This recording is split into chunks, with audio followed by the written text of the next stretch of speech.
An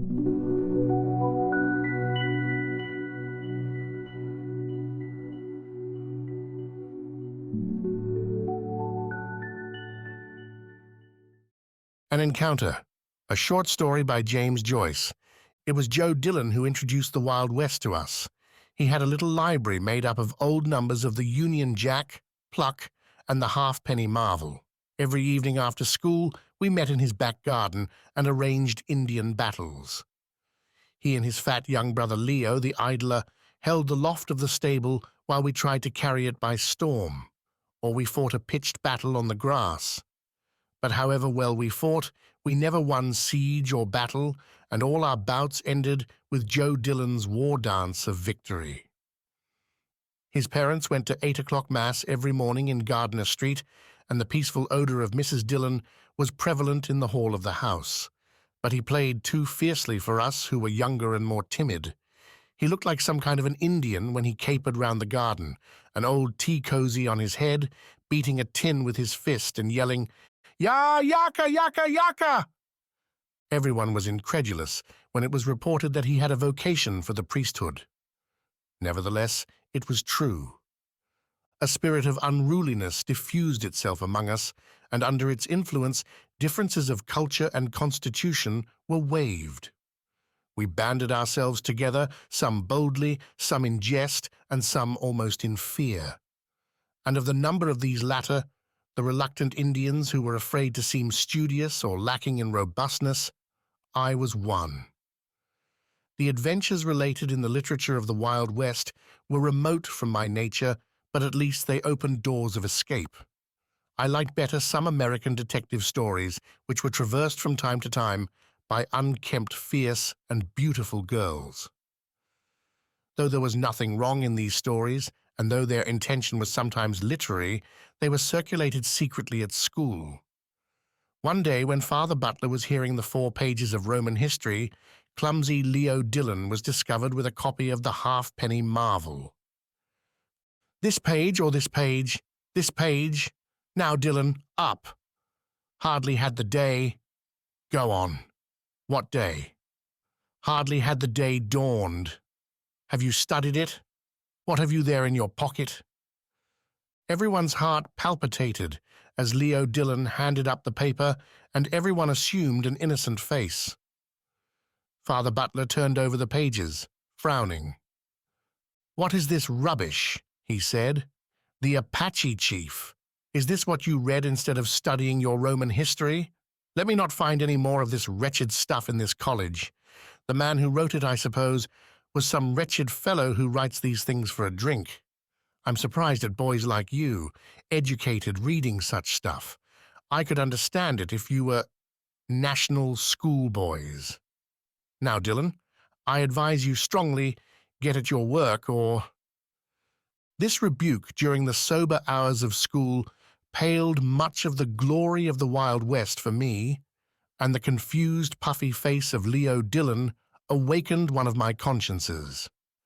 But when the restraining influence of the school was at a distance, I began to hunger again for wild sensations, for the escape which those chronicles of disorder alone seemed to offer me.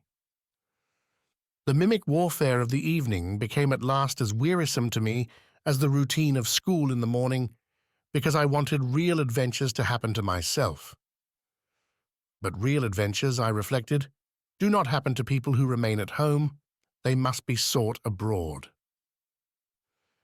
The summer holidays were near at hand when I made up my mind to break out of the weariness of school life for one day at least. With Leo Dillon and a boy named Mahoney, I planned a day's miking. Each of us saved up 6pence. We were to meet at 10 in the morning on the canal bridge. Mahoney's big sister was to write an excuse for him, and Leo Dillon was to tell his brother to say he was sick. We arranged to go along the wharf road until we came to the ships, then to cross in the ferryboat and walk out to see the pigeon house. Leo Dillon was afraid we might meet Father Butler or someone out of the college, but Mahoney asked very sensibly what would Father Butler be doing out at the pigeon house. We were reassured, and I brought the first stage of the plot to an end by collecting 6pence from the other 2, at the same time showing them my own sixpence. When we were making the last arrangements on the eve, we were all vaguely excited. We shook hands, laughing, and Mahoney said, "Till tomorrow, mates." That night I slept badly. In the morning I was first comer to the bridge as I lived nearest. I hid my books in the long grass near the ash pit at the end of the garden where nobody ever came, and hurried along the canal bank. It was a mild, sunny morning in the first week of June. I sat up on the coping of the bridge admiring my frail canvas shoes, which I had diligently pipe-clayed overnight, and watching the docile horses pulling a tramload of business people up the hill. All the branches of the tall trees which lined the mall were gay with little light green leaves, and the sunlight slanted through them onto the water. The granite stone of the bridge was beginning to be warm, and I began to pat it with my hands in time to an air in my head. I was very happy. When I had been sitting there for 5 or 10 minutes, I saw Mahoney's grey suit approaching. He came up the hill, smiling, and clambered up beside me on the bridge. While we were waiting, he brought out the catapult which bulged from his inner pocket and explained some improvements which he had made in it. I asked him why he had brought it, and he told me he had brought it to have some gas with the birds. Mahoney used slang freely and spoke of Father Butler as Old Bunzer. We waited on for a quarter of an hour more, but still there was no sign of Leo Dillon. Mahoney at last jumped down and said, "Come along. I knew Fatty'd funk it." "And his sixpence?" I said. "That's forfeit," said Mahoney, "and so much the better for us. A bob and a tanner instead of a bob." We walked along the North Strand Road till we came to the vitriol works, and then turned to the right along the Wharf Road. Mahoney began to play the Indian as soon as we were out of public sight.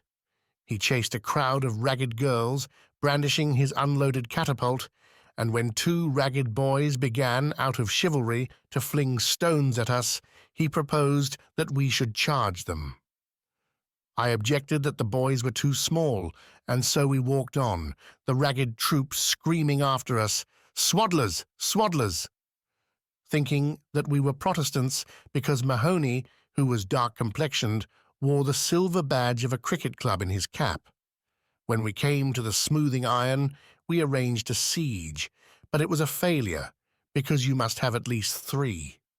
We revenged ourselves on Leo Dillon by saying what a funk he was and guessing how many he would get at 3 o'clock from Mr. Ryan. We came then near the river.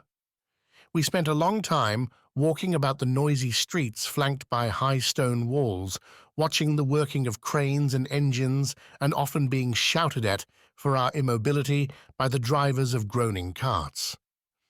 It was noon when we reached the quays, and as all the labourers seemed to be eating their lunches, we bought 2 big currant buns and sat down to eat them on some metal piping beside the river. We pleased ourselves with the spectacle of Dublin's commerce. The barges signalled from far away by their curls of woolly smoke, the brown fishing fleet beyond Ringsend, the big white sailing vessel which was being discharged on the opposite quay. Mahoney said it would be right skit to run away to sea on one of those big ships, and even I, looking at the high masts, saw or imagined the geography which had been scantily dosed to me at school, gradually taking substance under my eyes. School and home seemed to recede from us, and their influences upon us seemed to wane. We crossed the Liffey in the ferry-boat, paying our toll to be transported in the company of 2 labourers and a little Jew with a bag. We were serious to the point of solemnity, but once during the short voyage our eyes met and we laughed. When we landed, we watched the discharging of the graceful 3-master which we had observed from the other quay. Some bystander said that she was a Norwegian vessel. I went to the stern and tried to decipher the legend upon it, but failing to do so, I came back and examined the foreign sailors to see had any of them green eyes, for I had some confused notion. The sailors' eyes were blue and grey and even black. The only sailor whose eyes could have been called green was a tall man who amused the crowd on the quay by calling out cheerfully every time the planks fell. "All right, all right." When we were tired of this sight, we wandered slowly into Ringsend. The day had grown sultry, and in the windows of the grocers' shops, musty biscuits lay bleaching. We bought some biscuits and chocolate, which we ate sedulously as we wandered through the squalid streets where the families of the fishermen live. We could find no dairy, and so we went into a huckster's shop and bought a bottle of raspberry lemonade each. Refreshed by this, Mahoney chased a cat down a lane, but the cat escaped into a wide field. We both felt rather tired, and when we reached the field, we made at once for a sloping bank over the ridge of which we could see the Dodder. It was too late, and we were too tired to carry out our project of visiting the pigeon house. We had to be home before 4 o'clock, lest our adventure should be discovered. Mahoney looked regretfully at his catapult, and I had to suggest going home by train before he regained any cheerfulness. The sun went in behind some clouds and left us to our jaded thoughts and the crumbs of our provisions. There was nobody but ourselves in the field. When we had lain on the bank for some time without speaking, I saw a man approaching from the far end of the field. I watched him lazily as I chewed one of those green stems on which girls tell fortunes. He came along by the bank slowly. He walked with one hand upon his hip, and in the other hand he held a stick with which he tapped the turf lightly. He was shabbily dressed in a suit of greenish black, and wore what we used to call a jerry hat with a high crown. He seemed to be fairly old, for his moustache was ashen grey. When he passed at our feet, he glanced up at us quickly and then continued his way. We followed him with our eyes and saw that when he had gone on for perhaps 50 paces, he turned about and began to retrace his steps. He walked towards us very slowly, always tapping the ground with his stick, so slowly that I thought he was looking for something in the grass. He stopped when he came level with us and bade us good day. We answered him, and he sat down beside us on the slope slowly and with great care. He began to talk of the weather, saying that it would be a very hot summer, and adding that the seasons had changed greatly since he was a boy, a long time ago. He said that the happiest time of one's life was undoubtedly one's schoolboy days, and that he would give anything to be young again.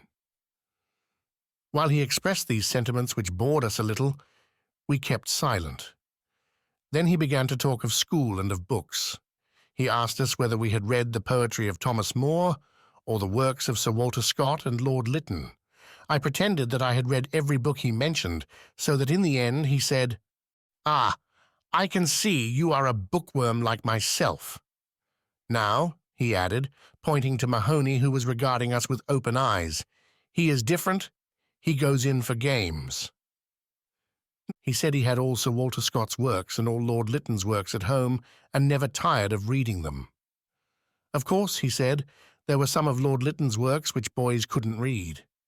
Mahoney asked why couldn't boys read them, a question which agitated and pained me, because I was afraid the man would think I was as stupid as Mahoney. The man, however, only smiled. I saw that he had great gaps in his mouth between his yellow teeth. Then he asked us which of us had the most sweethearts. Mahoney mentioned lightly that he had 3 totties. The man asked me how many had I. I answered that I had none. He did not believe me and said he was sure I must have one. I was silent. "Tell us," said Mahoney pertly to the man, "how many have you yourself?" The man smiled as before and said that when he was our age he had lots of sweethearts. Every boy, he said, has a little sweetheart. His attitude on this point struck me as strangely liberal in a man of his age. In my heart I thought that what he said about boys and sweethearts was reasonable.